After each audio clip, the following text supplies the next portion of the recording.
partager avec vous cette interrogation évolution-révolution avec le parcours qui suit.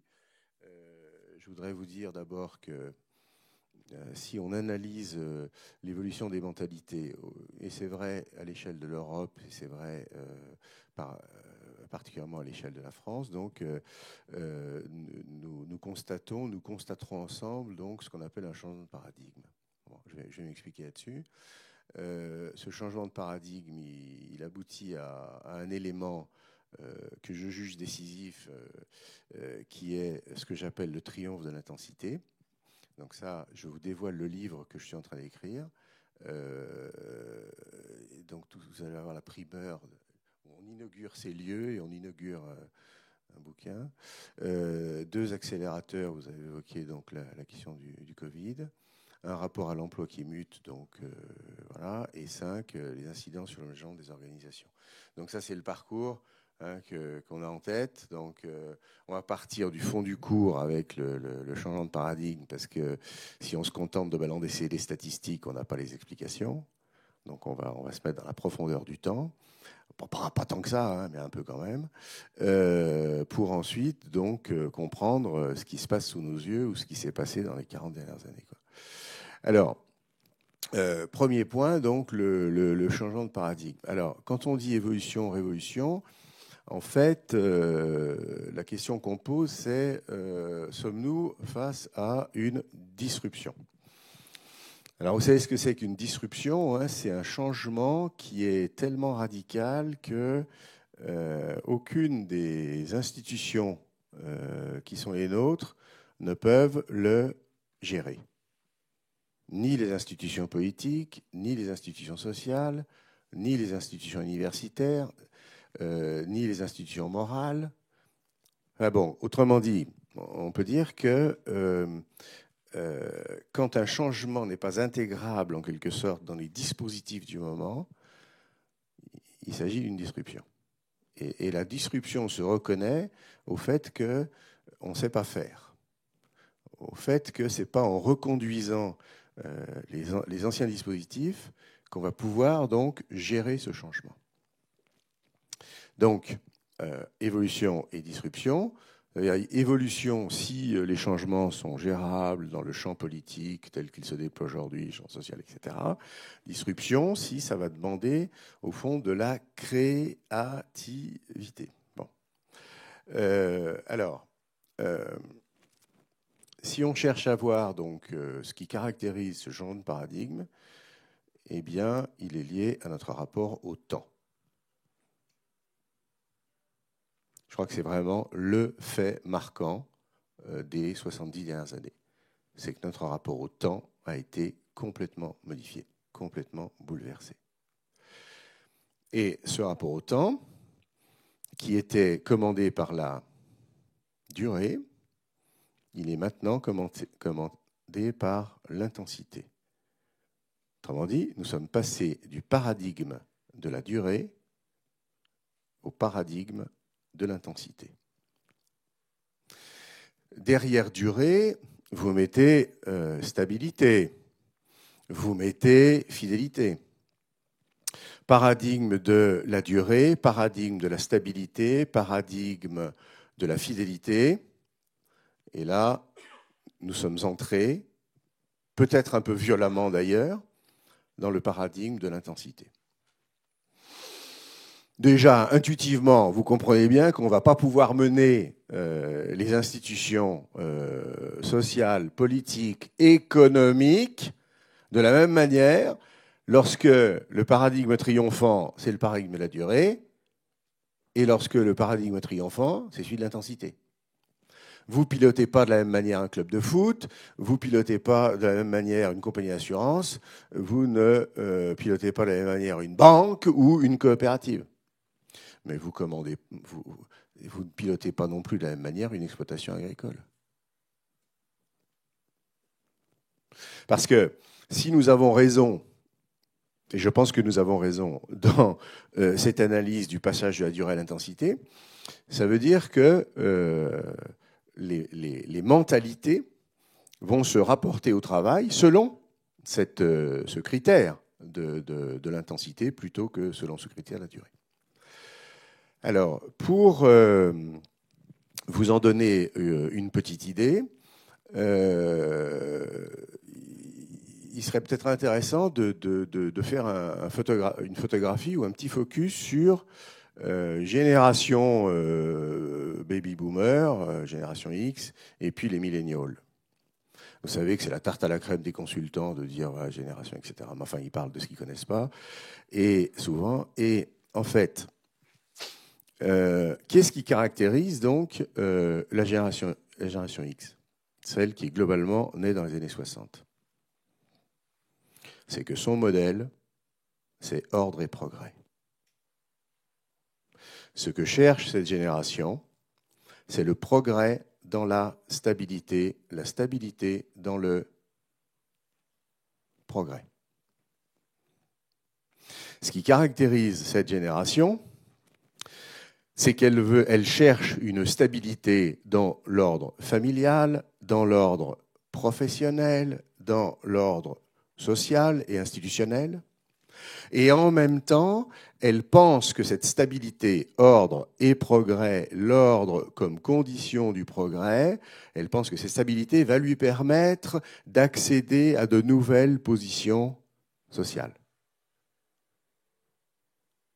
D'où, quand on parle de génération X, on parle évidemment, de l'accès à la propriété. Et une fois que ça c'est fait, l'accès à la résidence secondaire. Donc, vous voyez que il y a dans cette génération X une rencontre parfaite, et c'est pour ça que c'est un instant magique, un instant magnifique à l'échelle de l'histoire contemporaine, une rencontre parfaite entre les aspirations personnelles, entre les aspirations individuelles et les aspirations collectives. La société ne pouvait pas faire sans notre travail, et nous ne pouvions pas non plus faire sans cette dialectique de l'ordre des progrès mise en place par la société. Rencontre parfaite de deux intérêts, l'intérêt collectif et l'intérêt individuel. Et donc, ce paradigme de la durée, stabilité, fidélité, vous connaissez tous les statistiques, bon, les sociologues, les livres, il n'y a aucun problème là-dessus, très bien. On ne changeait pas de job, on ne changeait pas de femme, on ne changeait pas de village, etc., etc. Bien, très bien. Donc, génération X et la génération milléniale, alors, hein, celle qui naît dans les années 2000. En fait, elle va plutôt intégrer le modèle de l'intensité. C'est-à-dire que ce qui compte pour elle, c'est de vivre des moments intenses dans l'instant. Le sens de la durée tend à s'effacer, la recherche d'une stabilité, d'une continuité que permettrait justement l'intégration sociale dans des positions sociales plus favorables. Tout cela tend à se flouter, je ne dis pas à s'effacer, mais à se flouter, et tend à passer au second plan, le premier plan étant l'intensité des choses vécues. Et donc, on voit bien que, vous voyez, je viens d'évoquer les ruptures générationnelles, hein, et on voit bien que ce qui va caractériser ces ruptures générationnelles, c'est le fait que ce que j'appelle l'idéal de vie a varié. L'idéal de vie, ce n'est plus donc aujourd'hui celui qui consiste à s'intégrer progressivement à une société qui offre des opportunités toujours plus grandes, mais c'est à vivre l'instant. Alors, c'est une caricature, hein. C'est évidemment que la vérité se situe au milieu de tout ça, mais ce qui nous intéresse, c'est que on était sur une durée, allez, je vais le dire autrement, on était, particulièrement dans le monde rural, sur une durée qui trouvait sa justification dans l'éternité, Dieu le Père, la religion, etc. On était dans une durée qui recevait la bénédiction par le goupillon du temps religieux. Donc notre temps social, notre temps politique était finalement un temps qui trouvait sa justification et sa sanctification dans le temps religieux. Donc, vous voyez, l'éternité, ça dure très très très longtemps. Vous voyez, donc on est sur une durée très très très très très durable. Et là, nous sommes passés, je vous passe sur la crise religieuse, etc., etc. Nous sommes passés donc, au contraire, à un idéal de vie dont la mesure est l'instant, est l'instantané. D'ailleurs, ici, vous êtes génération X, donc vous dites, bon, allez, la conférence va durer 1 heure, bon, c'est peut-être pas très intéressant, mais je reste, etc., etc. Je fais un effort, ou je m'endors, ou etc., mais je reste. Vous avez des millénums dans la salle. Moi, j'enseigne, j'ai la grande chance d'enseigner à des étudiants qui ont 19 ou 20 ans en classe préparatoire. Alors bon, ils sont un peu tenus par le concours, mais le critère, c'est l'intensité de l'instant. Donc, si c'est plus intense, on va pas prolonger l'écoute, on va se foutre sur son téléphone portable, sur son smartphone, ou puis on va se barrer en disant, bon, bah, quand tu seras plus intéressant, je reviendrai, etc., etc. Non, mais attendez, là, on plaisante. Mais tous les rapports d'autorité sont effectivement totalement bouleversés par ce sens de l'intensité de l'instant. Car celui qui détient l'autorité, c'est celui qui, maintenant, met de l'intensité à l'instant. Et quand la politique a compris ça, elle a mis de l'intensité à l'instant, elle s'est dit, merde, mais c'est quoi le moyen de mettre de l'intensité à l'instant ? Ça s'appelle la communication. Mettre de l'intensité à l'instant, c'est Twitter. Donc, vous voyez que les ruptures générationnelles dans lesquelles nous sommes et qui caractérisent la nouvelle donne, en quelque sorte, des relations dans la sphère du travail, mais aussi dans la sphère sociale, dans la sphère sportive, dans toutes les sphères que vous imaginez, on voit bien donc à quel point ce changement de paradigme va donc impacter les relations, qu'elles soient des relations de travail ou qu'elles soient aussi des relations de toute nature, des relations sociales, des relations sportives, des relations que ce que vous voulez. Alors, 2, le triomphe de l'intensité. Je vois votre demande. Vous me dites, mais qu'est-ce qui s'est passé ? Comment ça s'est passé ? Y a-t-il des étapes qui nous ont conduits à ce privilège accordé à l'intensité sur la durée ? Bon, vous avez eu des gosses, vous voyez bien à quel point les enfants réagissent justement à l'intensité de l'instant, c'est-à-dire à l'événement. L'histoire s'efface derrière l'événement, la conscience historique, la profondeur du temps s'efface derrière l'événement. Et nous sommes tous devant l'exigence de produire de l'événement. Même vous, président, il faut que vous produisiez de l'événement. Qu'est-ce que c'est qu'animer une structure ? C'est produire de l'événement, et c'est ce que vous faites. Donc, le triomphe de l'intensité, comment ça s'est passé ? Jamais oublier 68. 68 a eu un impact, mais colossal, considérable sur l'évolution des mentalités. Sous les pavés, la plage et autres bavardages, mais je retiens le jouir sans entrave. Parce que la durée, ça demande de la persévérance. La durée, il y a un petit côté sacrificiel quand même, hein, c'est-à-dire dépense de l'énergie, puis tu verras plus tard. Mais là, on ne veut pas voir plus tard. On veut voir maintenant. C'est ça le paradigme de l'intensité. C'est maintenant. Et donc, cette idée, entre guillemets, sacrificielle de l'effort, car tout effort se déploie sur un fond sacrificiel. C'est-à-dire que je sacrifie un certain nombre de choses dans la réalisation de cet effort, et je le sacrifie pour quelque chose qui sera donné plus tard. À cela va s'opposer la fameuse formule de mai 68, jouir sans entrave. Oh putain, jouir sans contrainte. Et dès lors, vous imaginez bien que la première entrave, la première contrainte va être celle du travail. Et 68, c'est la première idéologie, le premier grand moment historique où se déploie cette idée qu'on pourrait vivre en se libérant du travail. En se libérant du travail. En jouissant des richesses qui sont produites par d'autres.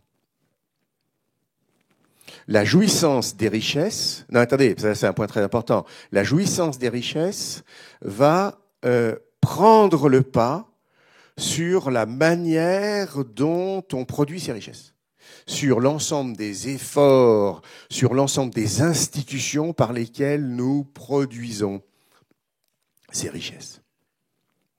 La jouissance passe au premier plan, et Dutronc chante à la même époque, et moi, et moi, et moi. C'est-à-dire que le jouir sans entrave va concentrer l'individu sur lui-même et le concentrer sur la chose dont il est le plus en attente, et ça depuis les Aurignaciens jusqu'à aujourd'hui, c'est-à-dire le plaisir. Vous êtes bien d'accord, Président, avec moi? On n'en a jamais assez, on en veut toujours plus. De telle sorte que l'individu va donc, dans ce nouveau paradigme, au fond, se concentrer sur le plaisir sans entrave, sur le jouir sans entrave, que les richesses, parce que dans le fond, notre société est quand même assez riche. D'ailleurs, mai 68 n'aurait pas pu se déployer dans une société qui ne soit pas une société de la consommation. Les objets du plaisir et les objets du désir sont là, étalés devant nous. Eh bien, nous pouvons vaincre donc la contrainte du travail et jouir sans entrave. Deuxième signe, parce que là, je vais passer en revue des signes. Hein. Des signes, vous suivez toujours, hein, qui manifestent le triomphe de l'intensité. Les nouvelles intensités du loisir. Réfléchissez. Pour un baby boomer, voire pour un X, encore que, vous allez voir. Qu'est-ce que c'est que le loisir? C'est la parenthèse ouverte par un travail bien réalisé. C'est-à-dire, le loisir est essentiellement conçu comme à la fois un moment de repos et un moment puissamment ritualisé d'un point de vue social. J'ai des activités associatives, j'ai des activités sportives, j'ai des activités paroissiales, etc., etc. Donc, le loisir se conçoit par rapport au travail. C'est le temps, et là encore, évidemment, la création, et puis le 7e jour, il se repose. C'est quand même très étonnant de voir tout ce qui était fondé sur la religion. Alors évidemment, c'est normal, la religion s'effondre, donc tout s'effondre. Et donc, le 7e jour, il se repose. Et on s'est dit, ben, on va faire pareil. On va faire comme Papa Dieu. On va travailler 6 jours. Et puis le 7e jour, on va se reposer. Sauf que on a fait mieux que Papa Dieu, parce que lui, il se repose. Donc il dit, je fais beaucoup de travail, je me repose. Tandis que nous, on s'est dit, on va entretenir, parce que nous sommes des êtres relationnels, et pas trinitaires, nous sommes des êtres relationnels, donc on va entretenir d'autres relations qui, justement, ne sont pas des relations sous la contrainte du travail. Très bien. Mais le loisir est puissamment ritualisé, socialement ritualisé. Que devient le loisir? Il va peu à peu devenir un moyen de se réaliser soi-même. Et en devenant un moyen de se réaliser soi-même, on va dénier au travail la possibilité qu'il aura de nous réaliser nous-mêmes. Le loisir, c'est quoi? C'est la vie retrouvée. C'est la vie subjective retrouvée. c'est la vie subjective qui se choisit elle-même. Mais où est-ce qu'on en est aujourd'hui?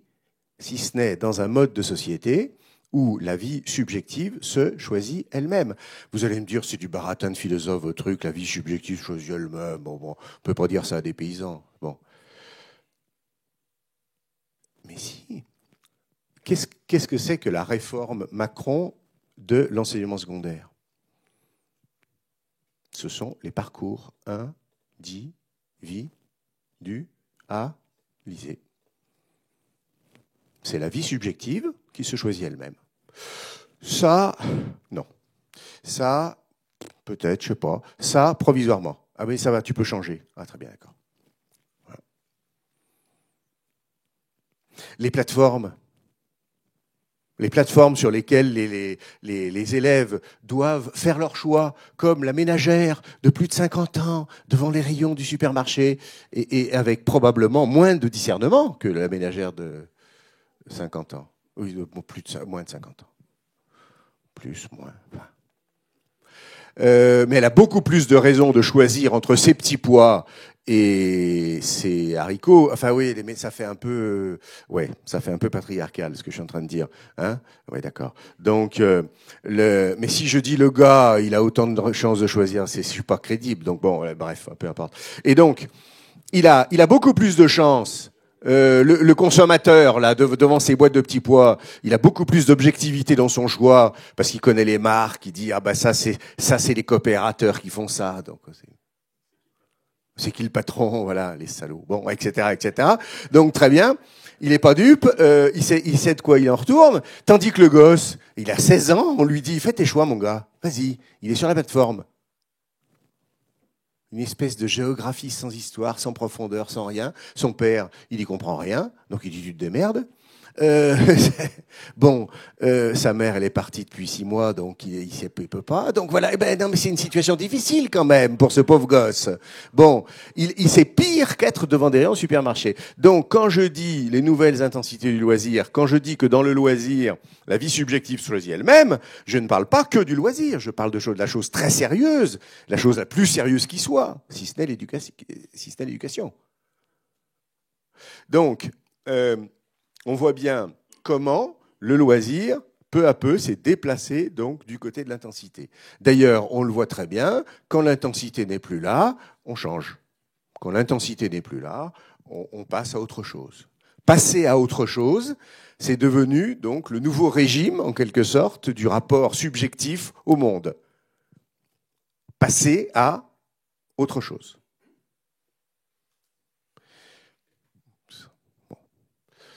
Eh ben oui, alors après, regardez, comme ça vient logiquement. Bim, la réduction du temps de travail. La réduction du temps de travail. C'est-à-dire que, au lieu de penser la société par le travail, oh mais merde, c'est la même chose. C'est la même chose que jouir sans entrave. C'est peut-être les mêmes qui ont fait ça d'ailleurs. C'est même peut-être les mêmes qui ont promu cette société. Parce qu'en fait, on n'a pas pensé les choses par le travail, mais par les richesses produites.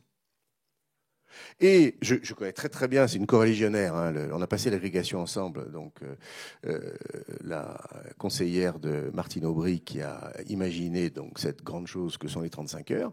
Vous vous dites, tiens, putain, là on a un philosophe de droite, c'est quand même énorme. Non, je déconne. Bon, et et quand je discutais avec elle, ce qui apparaissait, le fait marquant, c'était quoi ? C'est quand même la vieille thèse marxiste de l'aliénation par le travail, du fait que le travail est aliéné. C'est un truc de bourgeois qui aliène les pauvres mecs qui peuvent pas faire autre chose et qui peuvent pas disposer des moyens de production. Il y avait l'arrière-fond quand même, tu vois, un peu révolutionnaire. Mais surtout, il y avait l'idée que nous avions aujourd'hui suffisamment de richesses collectives pour pouvoir davantage les partager.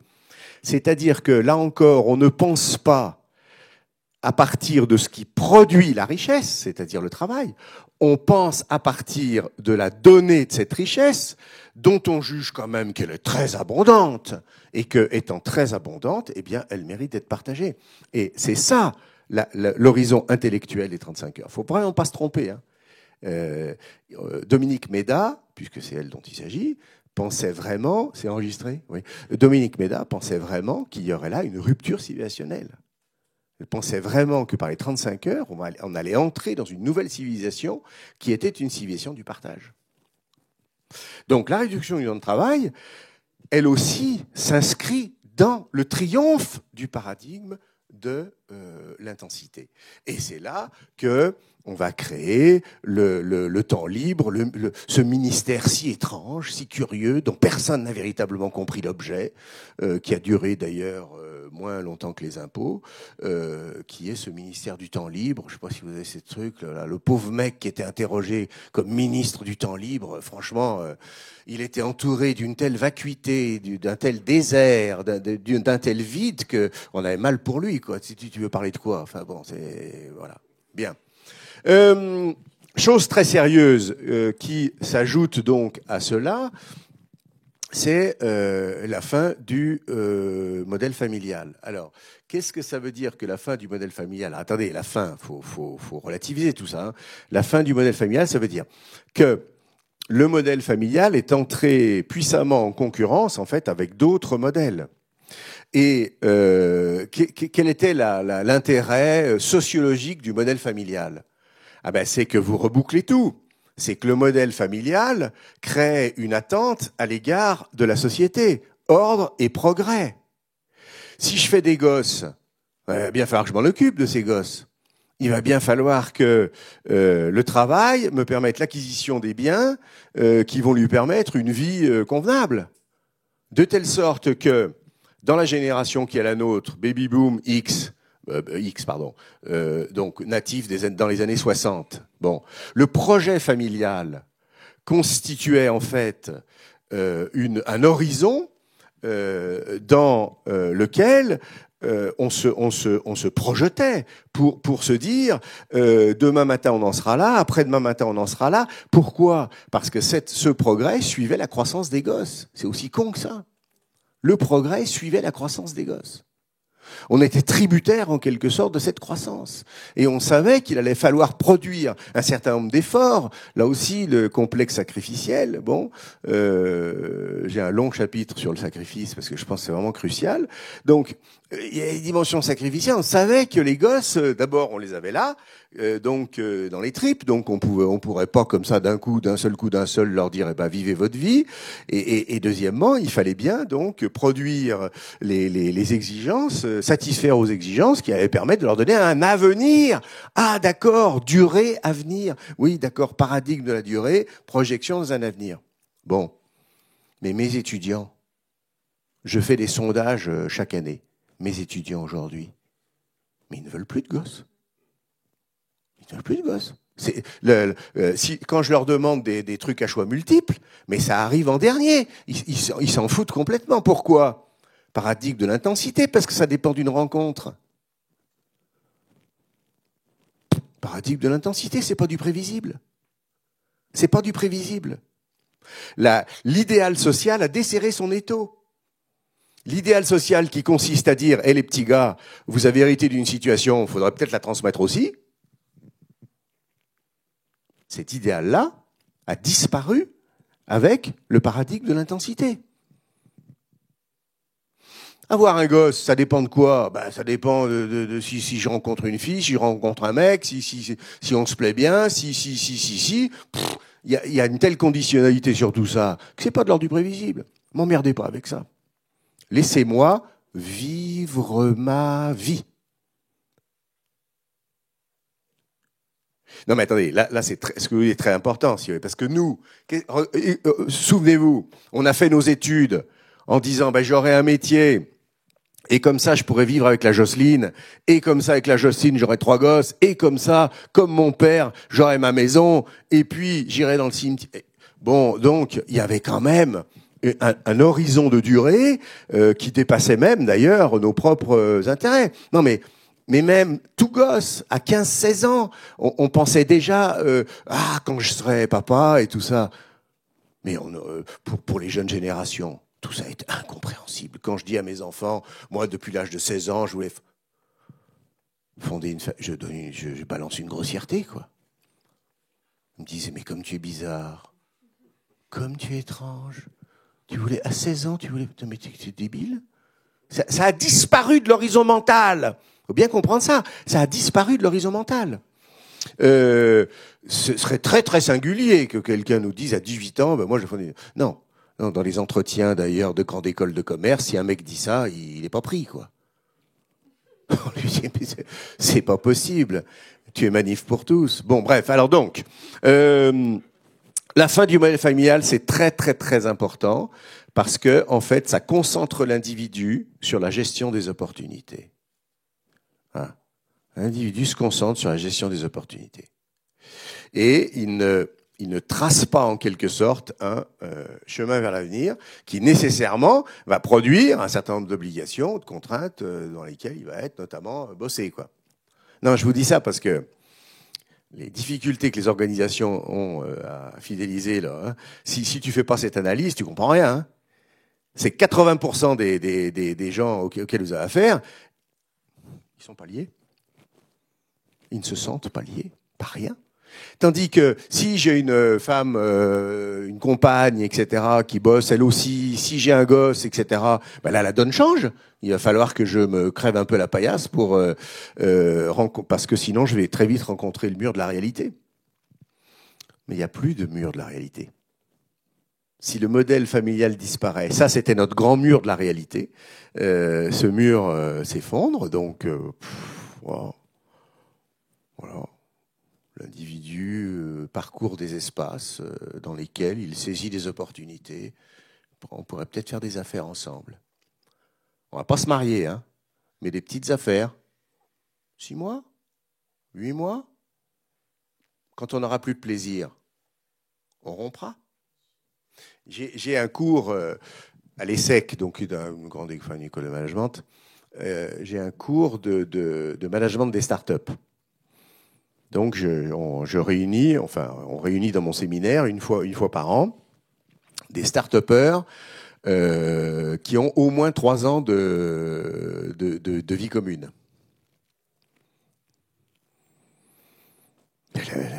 On voit toute la fragilité du régime de la start-up. C'est-à-dire que c'est très exactement le paradigme de l'intensité. Très grosse intensité au départ, et puis dès que la dimension émotionnelle devient négative, alors là, rien n'est structuré pour passer le cap. Pourquoi est-ce qu'on a institué le mariage? Pour passer le cap.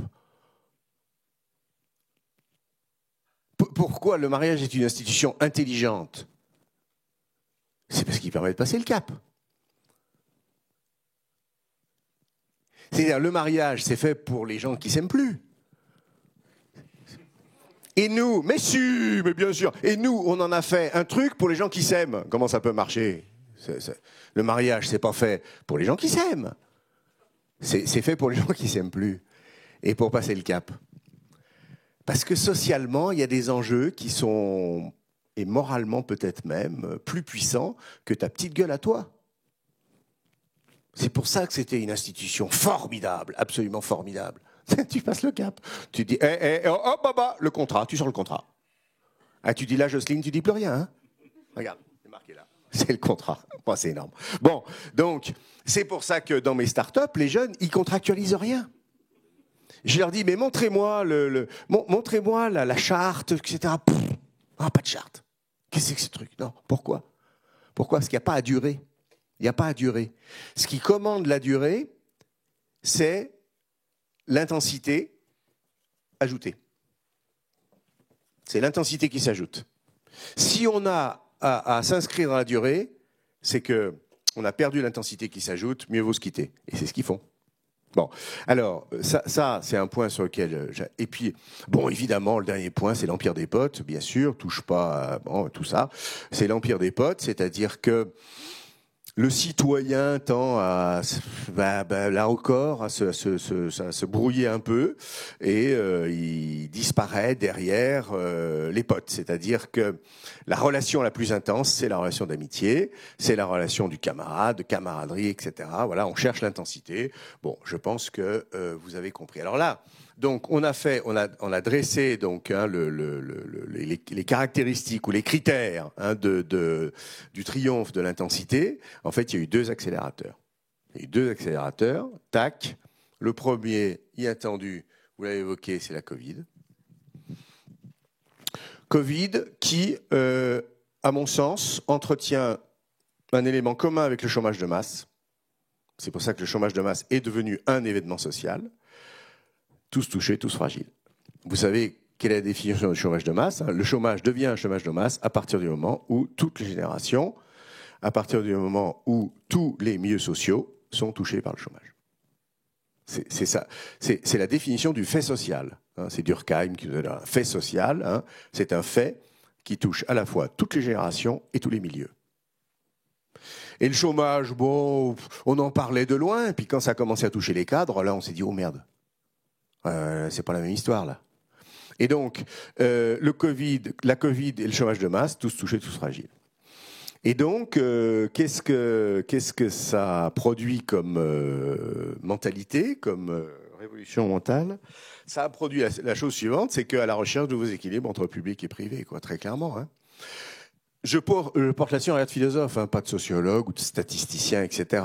Mais quand je prends un peu de distance par rapport à la Covid, je me dis que la Covid, ça a été le moment où on s'est dit on va essayer de promouvoir de nouveaux équilibres entre public et privé. C'est-à-dire que le salarié a vu dans l'organisation du travail, l'organisation nouvelle du travail, une manière de desserrer toute une série de contraintes.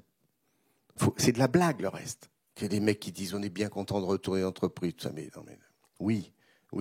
Mais attendez, faites une analyse un peu approfondie. Vous verrez que, là encore, les éléments communs du jouir sans entrave, des 35 heures et du Covid, et c'est pour ça que les trois s'accompagnent d'une baisse de la productivité, il faut quand même regarder les choses en face, c'est que le salarié a pu, par la nouvelle organisation du travail, desserrer un certain nombre de contraintes. La contrainte du déplacement, qui en milieu urbain est devenue infernale. La contrainte relationnelle. La contrainte relationnelle d'un management au tableau Excel et au tableur Excel et au process qui est devenu insupportable. Donc, de telle sorte que quand les gens se sont dit tiens, je peux travailler de chez moi, alors on dit oui, mais voir les copains, tout ça, oui, je veux bien voir les copains un jour par semaine. Mais par ailleurs, il est certain que la Covid s'est inscrite dans le mouvement de l'histoire qui consiste, pour la civilisation occidentale, de se libérer de ses aliénations. De se libérer de ses contraintes. C'est ça le grand mouvement de l'histoire de l'Occident. C'est la libération progressive de ses contraintes pour faire avenir ce qu'on appelle la liberté. Et il est naturel que la Covid ait été aussi vue comme cet accélérateur du régime de l'intensité, ou cet accélérateur du régime dans lequel l'individu va aussi choisir ses conditions de travail et se libérer de l'expérience quotidienne de la hiérarchie, de la surveillance et de la bêtise de vos managers.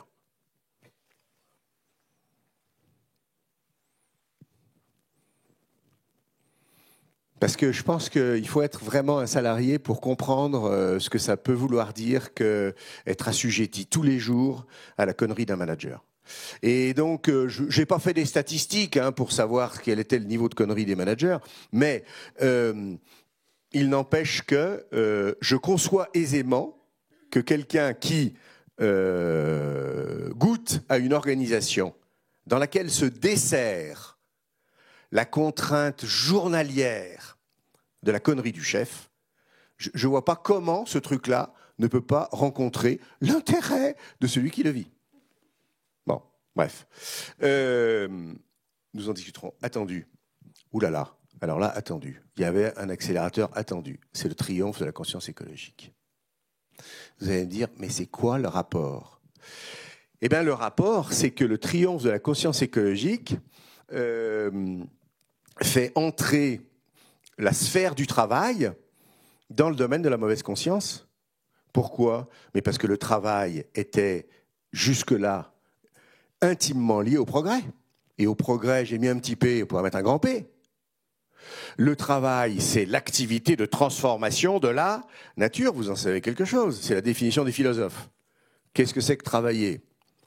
Travailler, c'est transformer, c'est déplacer, c'est produire une énergie qui civilise ou produire une énergie qui permet la création d'une richesse nouvelle. C'est ça, travailler. Donc, il n'y a pas de travail sans expérience de la contrainte de la nature, et il n'y a pas non plus de travail sans expérience du dépassement de cette contrainte. Très bien. Donc, le travail était intimement lié à la dialectique du progrès et de la nature. Et que dit la conscience écologique? Ben, la conscience écologique dit stop. Transformer la nature? Ah, mais si c'est pour faire ce que vous en avez fait, non mais il faut arrêter. Et ça, alors là, vous êtes entouré de jeunes sûrement, moi beaucoup, puisque c'est mon métier. Ah, c'est fascinant.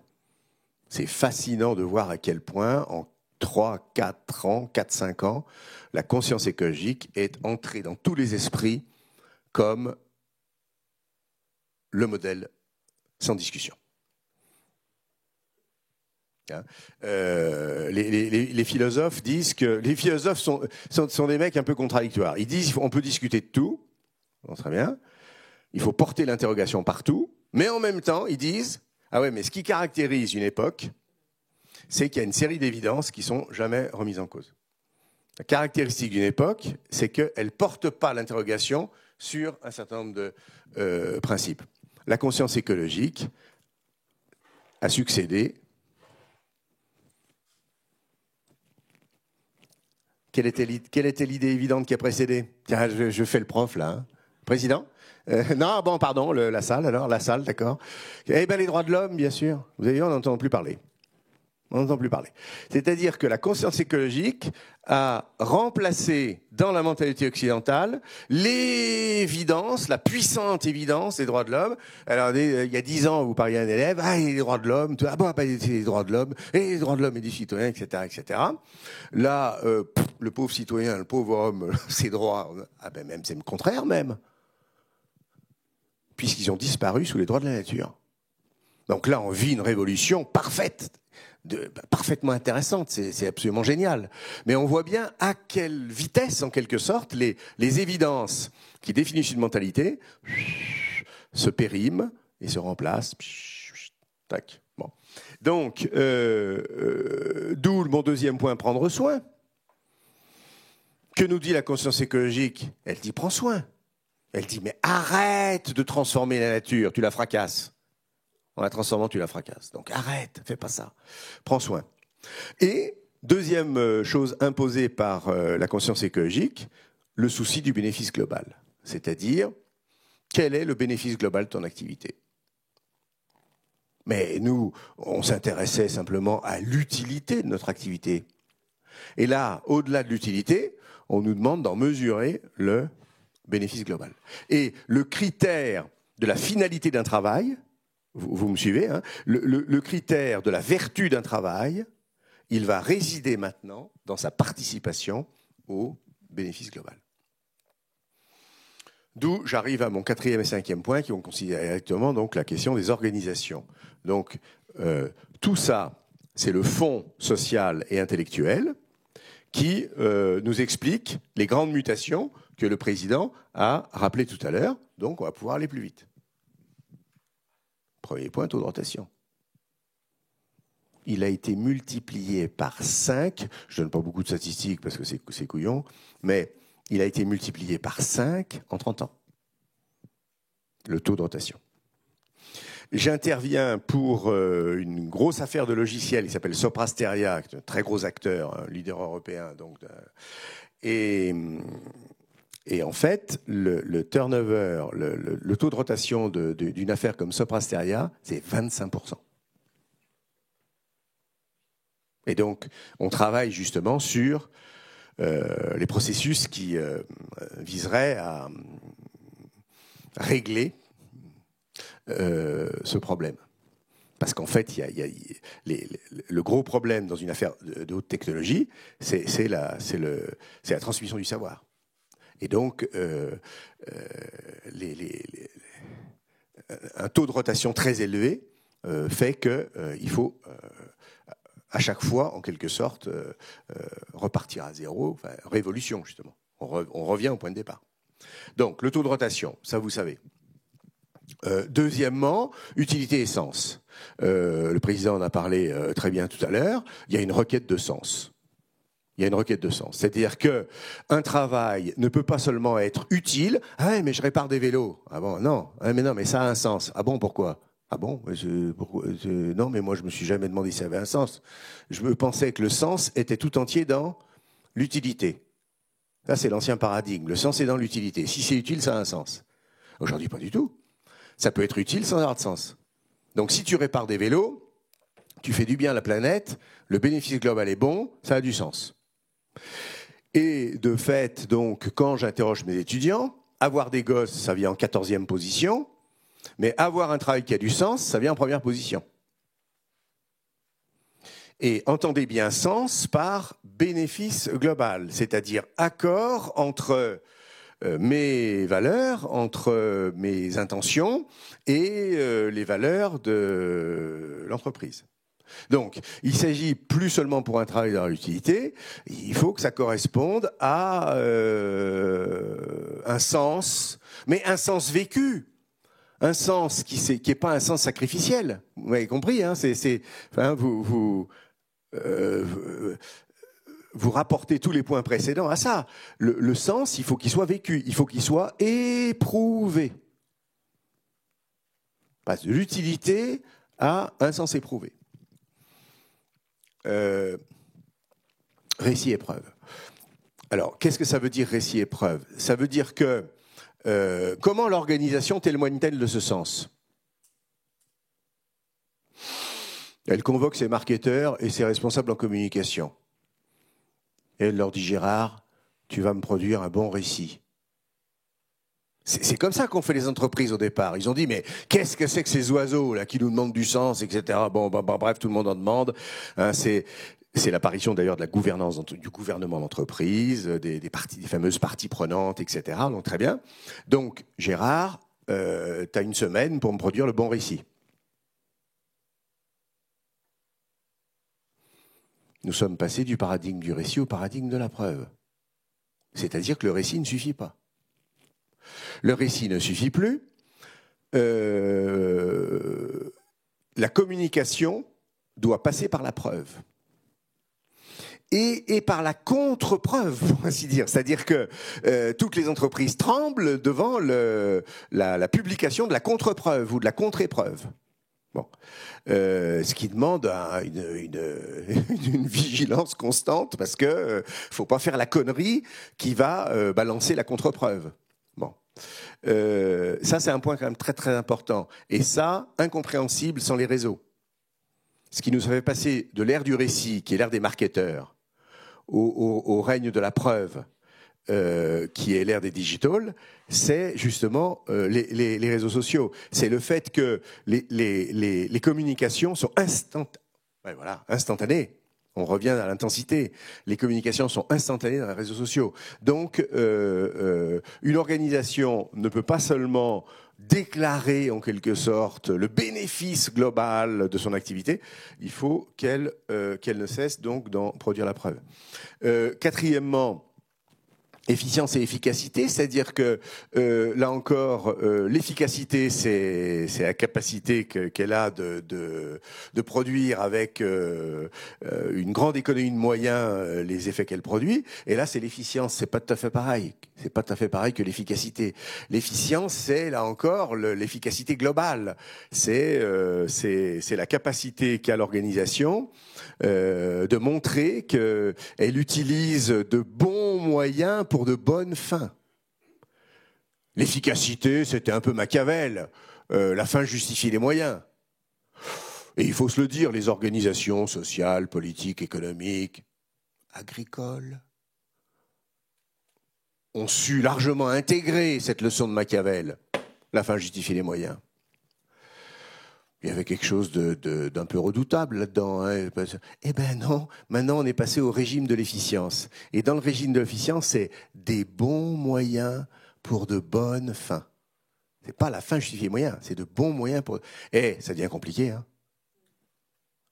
Non mais vous ne trouvez pas? Ça devient très très compliqué hein,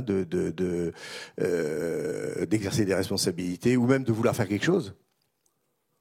Ou même de se lancer dans le moindre travail. Même de tondre sa pelouse demain matin.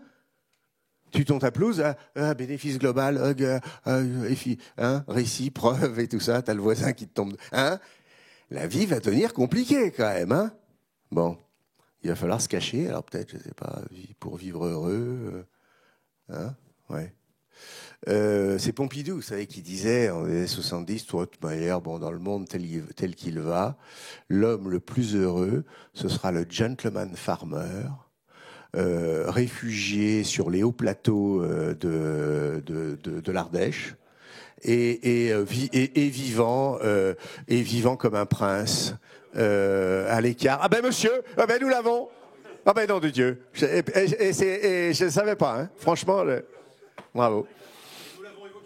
Ah ben voilà. Eh ben, mais je voyais sur votre visage que vous étiez un homme heureux, donc je comprends maintenant. Pompidou pensait à vous. Bon. Et alors, le freelanding, ça évidemment, c'est une chose très sérieuse, le freelanding. Hein, c'est-à-dire que vous avez vu quand même que 91% des millennials pensent que ils ne resteront pas plus de 3 ans à un poste. 91%. 3 ans. Donc c'est une durée, c'est la durée la plus longue qui est en quelque sorte supportable. Et le freelanding donc se développe de manière extraordinaire. Hein, au point d'ailleurs que nous, notre Graal, hein, on faisait péter le bouchon de champagne quand on avait un CDI. Aujourd'hui, et regardez les enquêtes sur les jeunes, c'est extraordinaire, plus personne n'en veut. Les gars disent, mais pourquoi tu veux que j'ai un CDI? Parce que le CDI, c'est la durée, c'est l'horizon, c'est le fait d'accumuler, c'est ordre et progrès, etc. Mais pourquoi est-ce que j'aurais un CDI? En fait, ni CDI, ni CDD, tu me donnes bien le contrat que tu veux, mon gros, et puis moi, de toute manière, je ferai la rupture conventionnelle que je veux au moment où je veux. Tu veux pas me donner la rupture conventionnelle, je fais un abandon de poste, de toute manière, tu seras... Bon. Alors Macron est revenu sur une des décisions les moins absurdes qu'il ait prises récemment. Donc, phénomène des reconversions. Alors moi, ça ne concerne pas ma génération, mais la génération en dessous à 40 ans, je suis frappé de voir, c'est-à-dire les amis de mes gosses qui se reconvertissent, qui font un CAP de boulangerie, de machin, truc. C'est pas du rêve, c'est pas de la blague. Hein. Et dans une organisation, ce serait très intéressant de voir le pourcentage de gens qui sont soit tentés par la reconversion, soit qui passent le pas, qui franchissent le pas et qui véritablement se reconvertissent. Donc c'est pas un phénomène bidulesque. Pas comme la grande démission qui fait les journaux de 20 heures. Ça, c'est vraiment bidulesque. Ça, c'est vraiment de la blague. 2,7% des salariés sont concernés. C'est bien plus présent aux États-Unis et au Canada. Faut pas se laisser impressionner. Ben, grande démission, les gars. Bon, c'est un phénomène microbien. Mais ce qui est intéressant... Alors, pourquoi aux États-Unis et au Canada? Parce que, évidemment, il y a une très grande mobilité de l'emploi. Donc, les mecs se disent...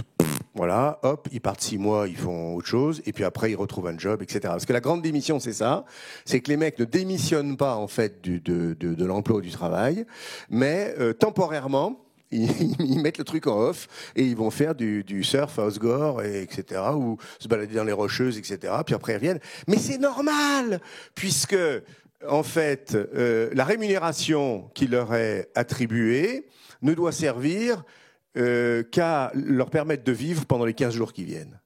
Non mais imaginez, si vous aviez un horizon de 15 jours, franchement, on aurait eu une vie moins con. Avec un horizon de 15 jours, c'est génial, un horizon de 15 jours. Tu bosses pour les 15 prochains jours. Et puis après, paf, tu passes à autre chose, tu rencontres Martine, Gérard, François et les autres.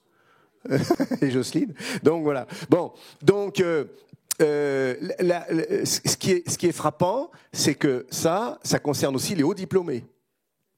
Quand je dis c'est un fait social, ça concerne les hauts diplômés. C'est-à-dire que mes étudiants d'HEC, de l'ESSEC, de l'ESCP, ils sont pas dans la grande démission parce qu'ils disent non, faut quand même un petit peu bosser pendant 2-3 ans, etc.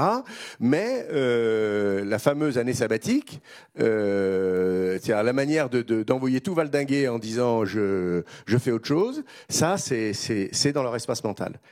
Il y a une case dans leur espace mental dans laquelle la possibilité même du jour au lendemain, tout foutre en l'air pour faire autre chose, est possible. Nous, c'était un truc qui nous terrifiait, la génération X. On se disait, mais ça s'appelait le coup de tête et tout ça. On se disait, mais non, mais bon, voilà. On était pris en charge par les services psychologiques, etc. Bien. Enfin, dernier point sur un Pokimut, la parole libérée, c'est-à-dire que moi, ce que je vois, ce que je suis en train de voir, c'est que nous sommes en train de sortir, et tant mieux, de toutes les logiques d'intimidation. Or, pardon de vous le dire, mais le monde du travail, très souvent, il est soumis à des logiques d'intimidation. Des petites intimidations minuscules, des grosses intimidations, hein, et donc, mais des intimidations quand même, qui sont toutes des intimidations liées à une forme d'autorité, qui sont toutes des intimidations liées à une forme d'exercice du pouvoir. Eh bien, les jeunes générations, elles s'en contrebattent de l'autorité et du pouvoir. Et si vous les regardez de haut, alors en disant, hey, mon petit pépère, moi je suis là parce que... ça leur fait ni chaud, ni froid. Parce qu'ils sont sortis, et c'est la grandeur de notre civilisation, ils sont sortis des logiques d'intimidation. Et c'est là qu'on voit que nous, on a été beaucoup trop timides. On a été beaucoup trop intimidés. Oh là là, beaucoup trop soumis. Et ça, c'est pas possible, ça marche plus. C'est le mouvement vers la liberté qui fait que les logiques d'intimidation, pam, pam, pam, elles tombent les unes après les autres. De telle sorte que, là encore, changement de modèle, de telle sorte que nous passons du modèle du respect, et ça, les politiques qui prônent constamment le respect, ils n'ont pas vu que c'est une valeur morte. C'est une valeur qui est fondamentalement liée à l'intimidation. Nous sommes passés du modèle du respect au modèle de l'estime. Moi, je veux bien faire ce que Gérard me dit de faire, parce que je l'estime. Parce que je l'estime en droit ou en capacité de me donner un conseil, une injonction, un ordre. Il ne faut pas trop que l'ordre, ça. On est passé du respect à l'estime. On est passé du respect, de relations sociales commandées par le respect, enlève ton chapeau devant le machin, truc, voilà. On est passé donc de relations sociales commandées par le respect à des relations sociales commandées par, d'une part, la spontanéité et d'autre part, l'estime. Et vous mettez la spontanéité et l'estime, ça vous fait péter complètement les relations professionnelles. C'est ce qui est en train de se passer. Et nos RH sont comme des poules devant des mitrailleuses. Ils sont comme des poules devant des mitrailleuses. Ils disent « Oh putain, c'est en train de changer ». Mais comme c'est les gens les moins créatifs qui soient, ils ont beaucoup de difficultés. Il y a beaucoup de difficultés. Il ne faut pas oublier que c'est les anciens chefs du personnel. Les mecs, ils sont perdus. Ils se disent, merde, comment on fait ? Comment ça s'attrape ? Mais, donc, il y a un truc de fond qui est en train de se passer. Il y a vraiment quelque chose de fond.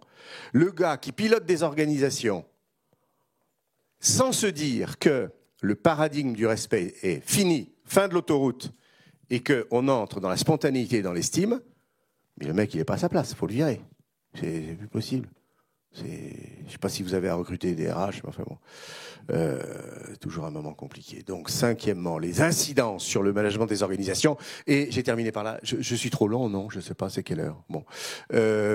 Alors, donc, c'est ce que je viens de dire. Fin des rentes, création continue. La fin des rentes, on avait un modèle social qui était collectif, qui était un peu blindé collectivement, fondé sur le respect de la compétence, du machin, du truc, de la capacité. Si on l'a mis là, c'est quand même pas par hasard. Bon, maintenant, tout le monde sait que si on vous a mis là, c'est par hasard.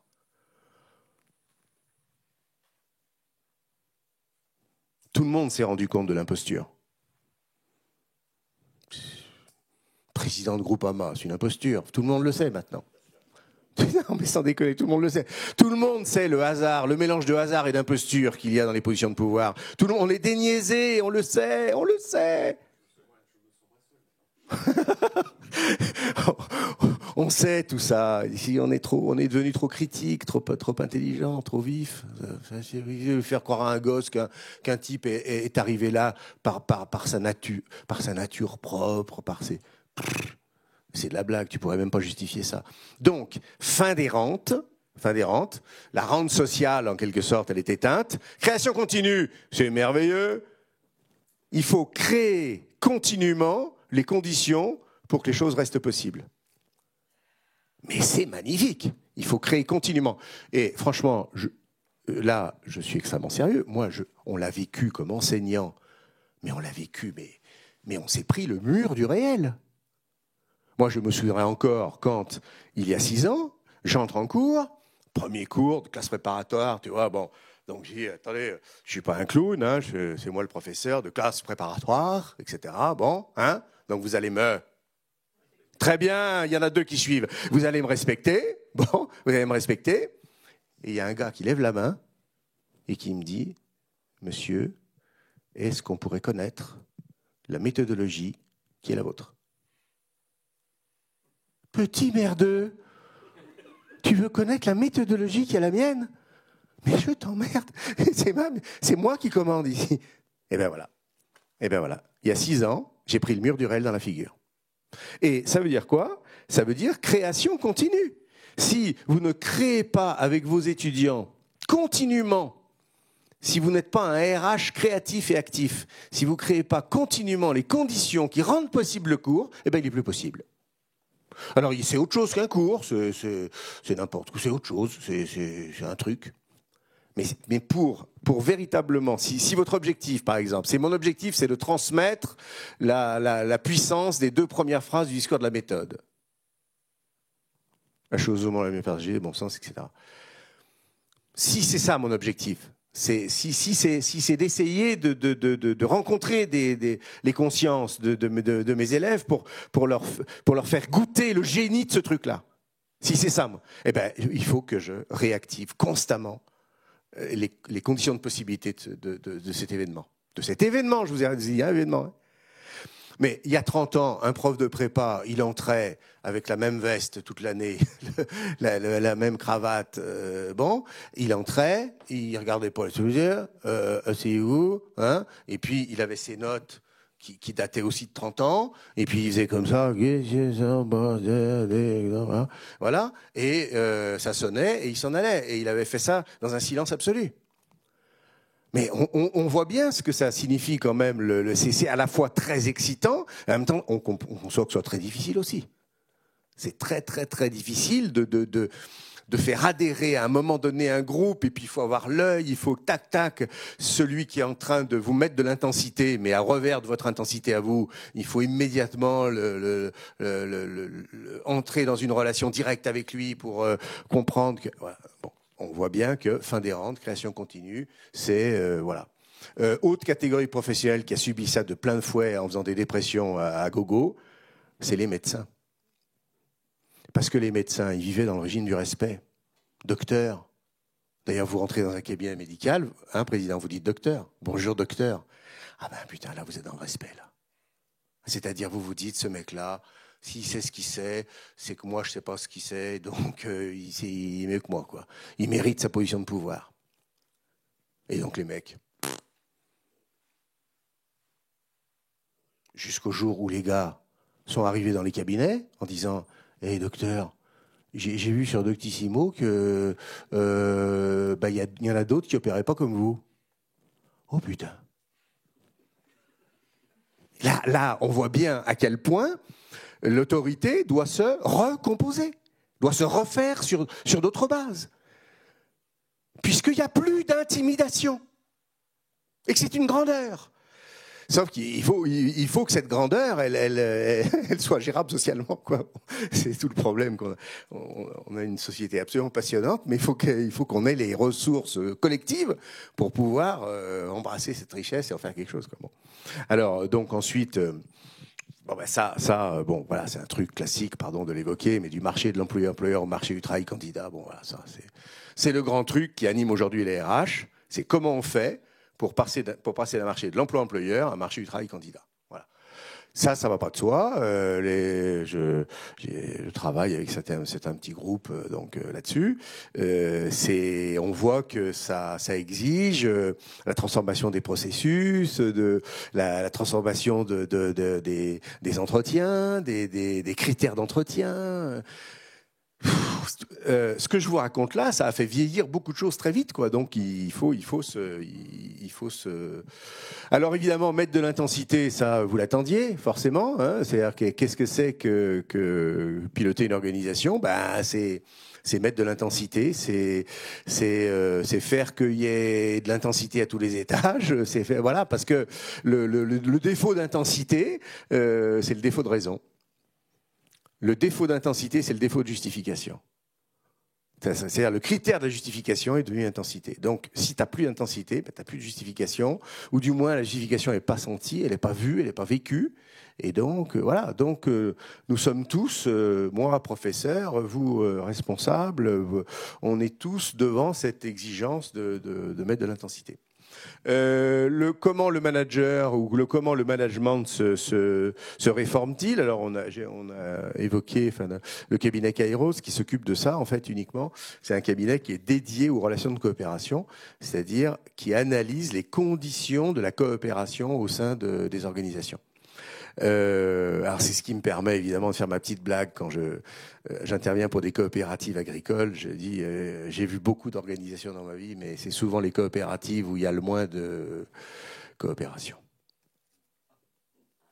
Non, c'est rigolo, c'est une petite blague de départ, si vous voulez. Ça mobilise les esprits. Là, le mec qui a envie de dormir, il se dit il a envie de m'attraper par le cou, donc où il y a le moins de coopération. Donc si vous voulez. Kairos, ça sert à ça, c'est-à-dire ça cherche à penser les conditions réelles de la coopération au sein des organisations. Et donc, on a développé le concept du manager coopérateur, pas le manager animateur, mais le manager coopérateur, donc c'est autre chose. Ça induit d'un nouveau mode de relation aux objectifs, aux projets, aux collaborateurs, etc., etc.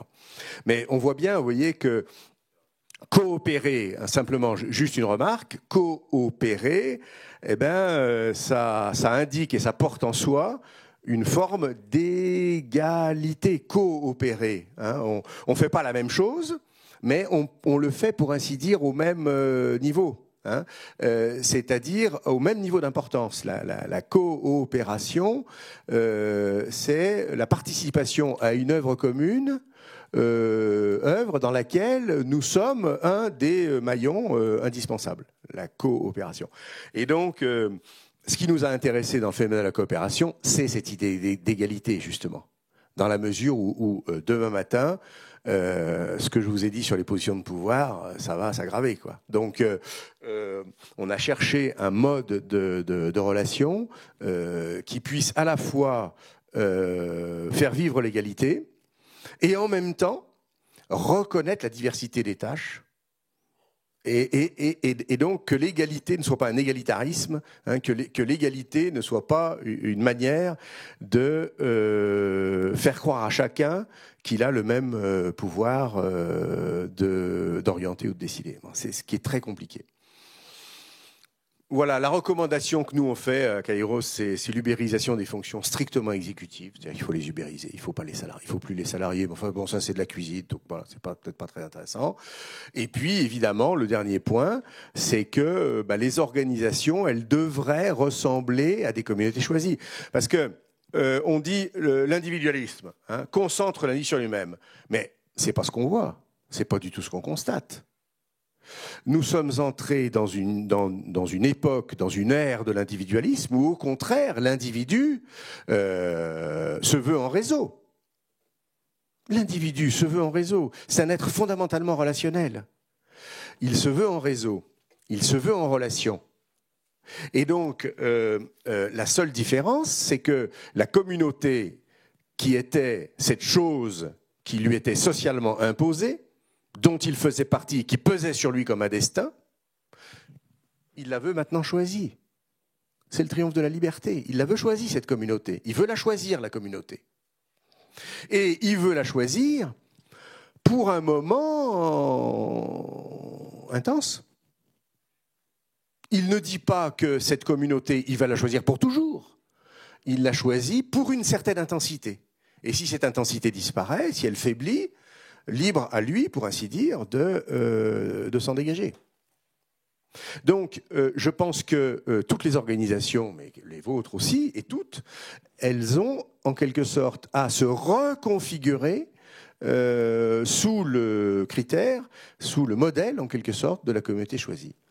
Et au fond, pour ainsi dire, on pourrait dire ne pas attendre l'impossible. Vous voyez, on parle de processus de fidélisation. Nous, à Kairos, on renonce à cette idée de fidélisation. On dit, mais là, vous parlez comme l'ancien temps. Arrêtez de parler comme hier. On ne parle plus de phénomène de fidélisation. Vous voyez ? Et donc, il s'agit bien cependant de mettre un peu de durée, toute la durée qu'on peut mettre, dans un paradigme qui n'est pas très favorable à la durée. Et c'est ça, le en même temps. Parce que ce que Macron a très très bien vu, en revanche, du point de vue des mentalités, c'est que nous sommes vraiment dans la société du en même temps. C'est-à-dire dans la société du paradoxe. Les organisations, elles font face à un paradoxe. Il leur faut de la durée, et en même temps, la matière, en quelque sorte, de leur tâche suppose la durée. C'est pour ça que j'ai vraiment commencé par la question du temps, qui me paraît vraiment déterminante.